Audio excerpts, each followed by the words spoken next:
Okay. नमस्कार.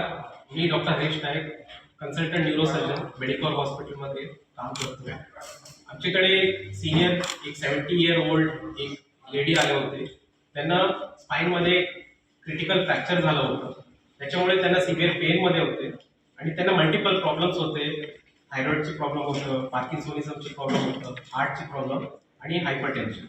एवढा problem असताना पेशंटला एक फ्रॅक्चर त्याची पुढं आता ट्रीटमेंट करायचं जे ऑप्शन डिसिजन क्रिटिकल जे होतं त्यांनी बरेचकडे ऑप्शन कन्सल्टेशन घेतलं. ते फायनली मेडिकल हॉस्पिटलमध्ये without any surgery minimal invasive technique फक्त एक सुई टोचून ते स्पाईन फ्रॅक्चरमध्ये एक निडल टाकून ते बलूननी ते फ्रॅक्चरमध्ये एक स्पेस क्रिएट करून त्याच्यामध्ये बोन सिमेंट फिल करून ते बोन फ्रॅक्चरला आपण हाईट रिस्टोर केले आणि त्याचे पेन फ्री केले आणि ते पेशंटला लगेच नेक्स्ट डे डिस्चार्ज केले.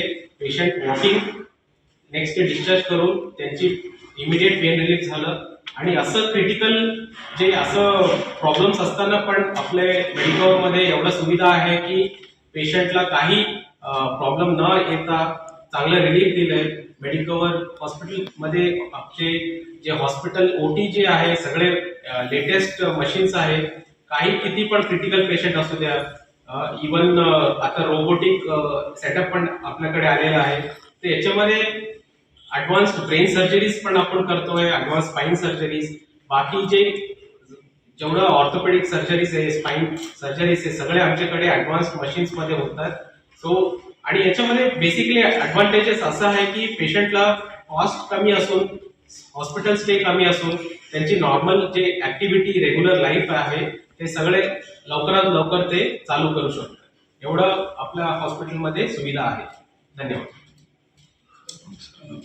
सर आप क्या कहना चाहेंगे कि जो ये सर्जरी है उसके लिए आप क्या लोगों को एडवाइस करोगे और क्या कहोगे कि ये कितना मुश्किल है या इजी है?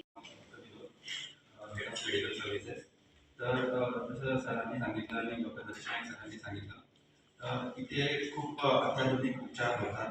राईट, पेशंट्सला जवळून केअर केली जाते, right from the emergency department to the ओटी.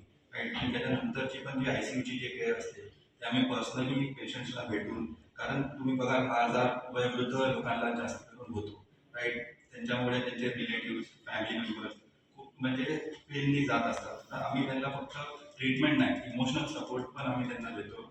आफ्टर डिस्चार्ज पण त्यांची काय केअर असेल काय असेल तर आम्ही त्याच्यात पण त्यांना हेल्प करतो. म्हणजे घरी पण काही सेटअप लागत असेल त्यांना.